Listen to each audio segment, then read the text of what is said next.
What's up, Joe Joe in the morning? Hope everybody's having a really good day. Got my good news cap on. Man, I'm telling you, I got nothing but good news for you today. Just got an excitement in my spirit. I don't know about you, but I've been just feeling in the place of prayer a huge excitement in my spirit. I'm going to be honest with you. I don't see it in the natural. I don't see what I'm feeling in the natural, but I see it in the spirit. I feel it in the spirit. And I just know that God is doing so many great things. I know He's moving behind the scenes in your life, in America's life. I know we got a lot of viewers from Australia, a lot from Austria, a lot from Canada. Listen, God is doing a lot right now, okay? Just like I'm wearing this big winter jacket because, baby, it's cold outside. Okay, there's a change in the season. God is doing some good things. You need to focus on the good news of Jesus Christ. You need to focus on the good news of the prophetic words over your life. Now, what I want to talk to you about today, it's always important. It's always been important.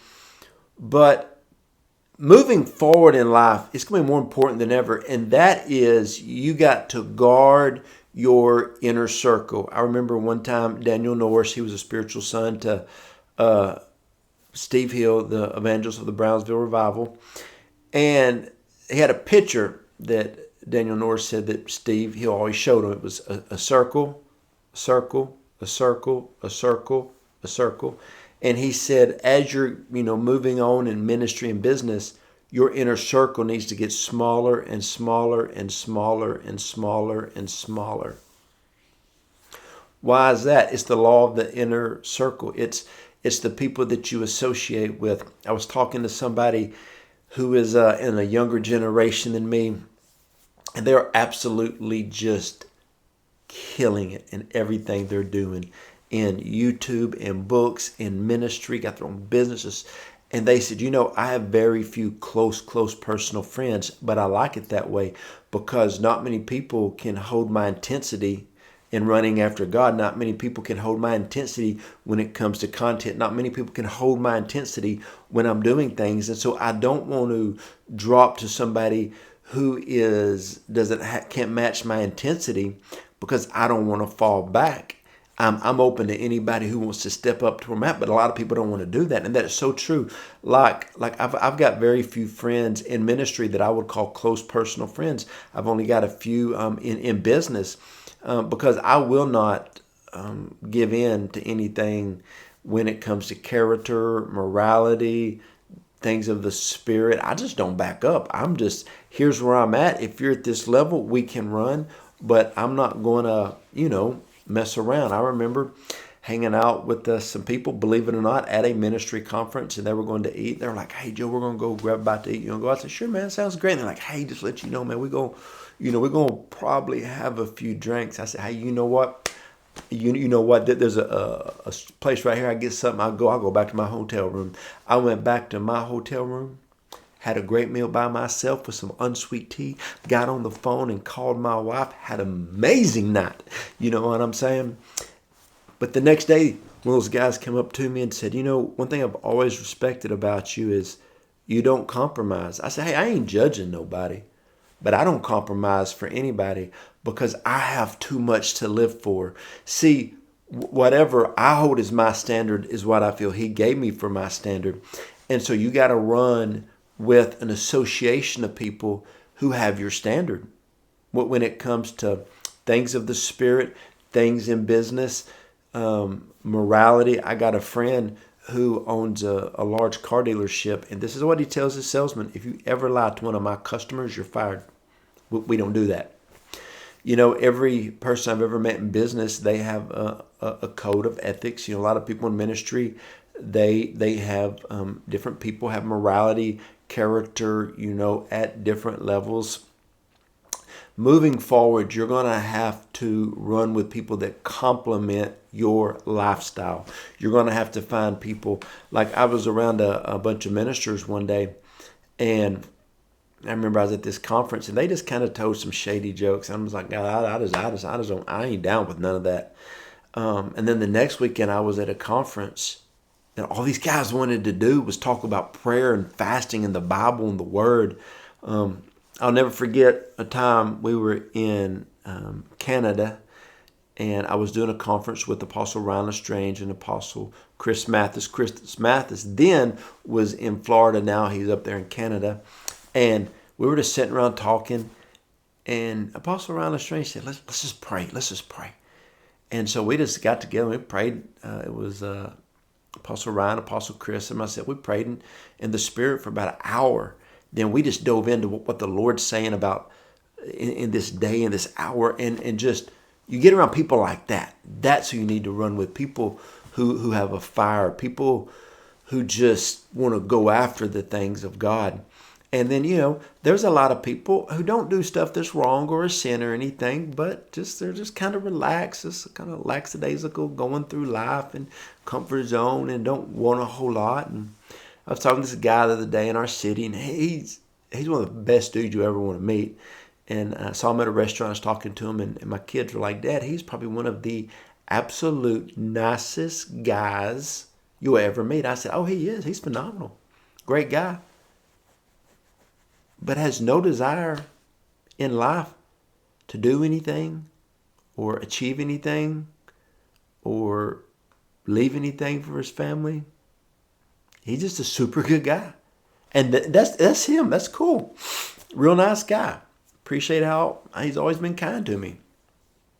And so you're going to have to run with people like that. There's people that I run with spiritually that they don't quite get what I talk about entrepreneuring. I got people I talk about entrepreneuring with that they don't get what I'm talking about spiritually. They talk about stuff that I just don't get. But then there's people that you will run with. Sometimes in life you run with different people in different areas. Like there's some people that I know that are phenomenal parents, unbelievable parents, but they don't quite believe what I believe spiritually, which is fine. When we talk about parenting. It's just, you have to really understand your relationships. A lot of people laugh at me when I say this, but every relationship, you need to know why you're friends. You need to know, like I got some friends, that are into sports, like way into sports. And they got friends they watch ball games with. What they do for a living has nothing in common. The way they believe spiritually, they're not the same, but they love ball games at a high level, okay? And so they have identified their friendship is centered around sports. And so that's just awesome, when you can do that. And so what you got to understand is moving forwards, you need to have the right friend. That's why I offer mentoring. That's why we have a mentoring program, because I want to jump in with people and help them get from one place to the next. I really feel my assignment in life is to help people move forward and to advance the kingdom call upon their life. In our mentoring program, we got a lot of people in ministry. I got small churches, we got big churches, we got people who are business owners. We got small businesses, got multi-million-dollar businesses. We got people in the mentoring that I help them with family stuff. And, you need to be around people. I have a mentor for basically every area of my life, every area that I want to thrive in, okay? The Bible says, how will they know without a teacher, okay? So you need to have some friends. You need to have some friends in your life that will stay up with you and pray. One of the main things to do in our mentoring is I pray for the people in the mentoring group. And so you need to have people in your life that will go to bat with you. I got some friends that I've just called 10, 30, 11 o'clock, said, hey, I hate to call late, but I'm just going to tell you, I'm in a warfare season. I just need some rest tonight. Would you pray? And they're just like, let's pray on the phone right now. And we just went to town praying. There's people that I was up the other morning at 5:30. One of my buddies called me. He said, bro, man, I know it's early. I said, no, I got you, bro. What's up? He said, I just got 3 things going on. I need this. Can you pray with me, man? When you just pray throughout the day. I said, no, bro, we're doing this right now. Get on the phone. I walked outside. I was praying. I walked away from our house, but we went to town and praying and started breaking stuff. You need associations like that in your life, okay? This is a season that it's just not going to be fun and games, but you're about to move forward and you're going to advance the kingdom of God like never before. Listen, you're going to hit 2024 like a bulldozer running wide open, and you're going to accomplish great things, okay? Man, love you guys. Hey, if you want prayer, go to the website, joejoedawson.net. Go to the contact button, hit it, send me a prayer request. If you want to know about the mentoring, I'm going to be able to accept, I don't know, I can probably take on about 8 to 10 new people over the next 60 days. And we're going to move forward. The link's down below. And so, hey, a lot of people know about our health coaching program, our health program, and with the opportunity of coaching, great side income or income replacement. Love it. So I'm always here to help. My wife and I, we give our lives to help people. Okay. So I love y'all, and I hope you'll have a blessed day and an absolute phenomenal weekend.